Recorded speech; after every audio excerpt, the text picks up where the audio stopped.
ఎన్నికలో విజయమే లక్ష్యంగా ఈ మూడు పార్టీలు కూడా సమన్వయంతో ముందుకు వెళ్తాయని చెప్పి తెలియజేస్తున్నారు.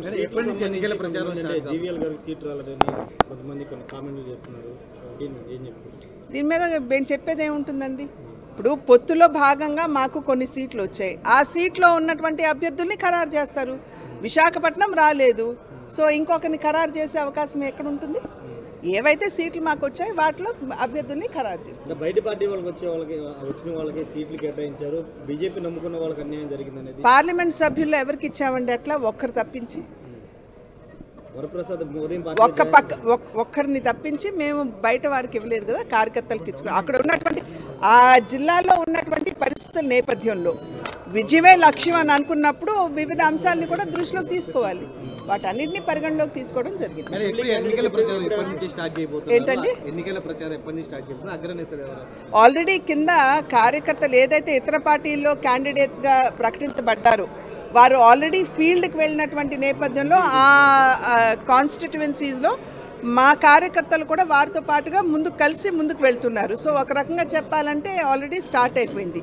ఏవైతే భారతీయ జనతా పార్టీలో ఇప్పుడు అభ్యర్థుల పేరు ఖరారైందో అది మనకి ఐ థింక్ నామినేషన్ పత్రాలు వచ్చేట 18 నుండి 25 వరకు ఉంటాయి.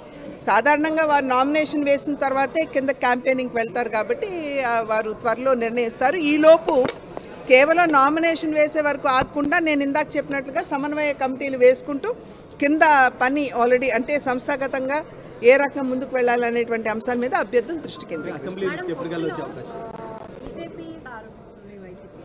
ఎక్కడండి?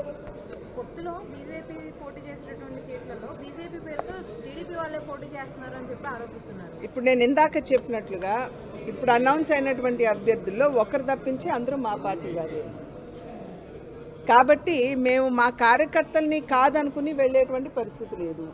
ఒకవేళ ఆ రకంగా ఏమన్నా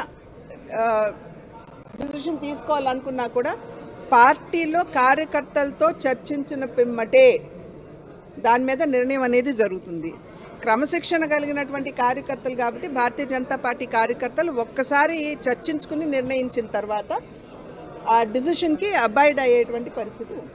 మీ పైన తీవ్రమైనటువంటి ఆరోపణలు చేస్తున్నారు, టీడీపీకి చంద్రబాబు నాయుడుకి అనుకూలంగా పనిచేస్తున్నారు. నేను పసలేని ఆరోపణలకి జవాబు ఇవ్వాల్సినటువంటి బాధ్యత నాకు లేదు. రాజమండ్రి బీసీ మేడం వైసీపీ బీసీకి మా నాయకత్వం అన్ని విషయాలు ఆలోచించి నిర్ణయం చేశారు. ఢిల్లీ నుండి ఎలక్షన్ సమన్వయం చేయడానికి అరుణ్ సింగ్ గారు అదేవిధంగా సిద్ధార్థనాథ్ సింగ్ గారు వీరిరువురు కూడా ఇక్కడికి రావడం జరిగింది. కేంద్ర నాయకత్వం వారిరువురిని ఎలక్షన్కి సంబంధించిన సమన్వయకర్తలుగా ఇక్కడ పంపించారు. కనుక ఇవాళ ఎవరైతే పార్లమెంట్ అభ్యర్థుల పేర్లు ఖరారయ్యి అనౌన్స్మెంట్ అయిందో ఆ పార్లమెంట్ సభ్యులు మరియు ప్రతి జిల్లా నుండి కూడా జిల్లా అధ్యక్షులు అక్కడ ఉన్నటువంటి ముఖ్య కార్యకర్తలు అందరినీ కూడా పిలవటం జరిగింది.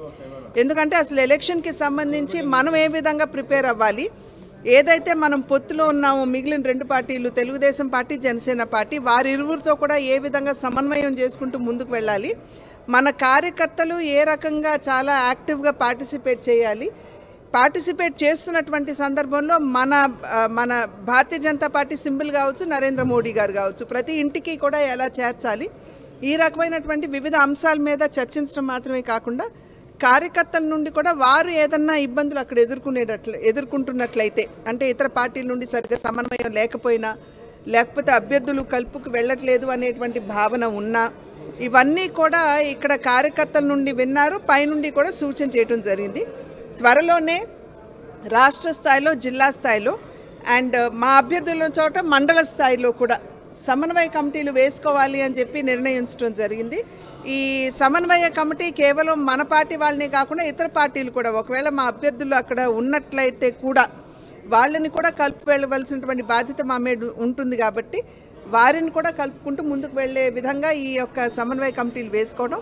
ఎక్కడైతే మా అభ్యర్థులు లేరో మా జిల్లా అధ్యక్షులు ప్రభారీలు ఎవరైతే ఉంటారో వారు ఇతర పార్టీతో సమన్వయం చేసుకుని మా కార్యకర్తలు కలుపుగోలుగా వాళ్ళతో కలిసి ముందుకు వెళ్ళటం. ఏదేమైనప్పటికీ ఖచ్చితంగా విజయమే ప్రధాన లక్ష్యంగా పెట్టుకుని ఈ మూడు పార్టీలు కూడా సమన్వయంతో ఇప్పటికే కింద సమన్వయం జరుగుతుంది. అయినప్పటికీ పకడ్బందీగా ఎలా సమన్వయం చేసుకోవాలనేటువంటి అంశాల మీద చర్చ జరిగింది. అండ్ ఖచ్చితంగా రాబోయే ఎన్నికల్లో విజయమే లక్ష్యంగా ఈ 3 పార్టీలు కూడా సమన్వయంతో ముందుకు వెళ్తాయని చెప్పి తెలియజేశారు.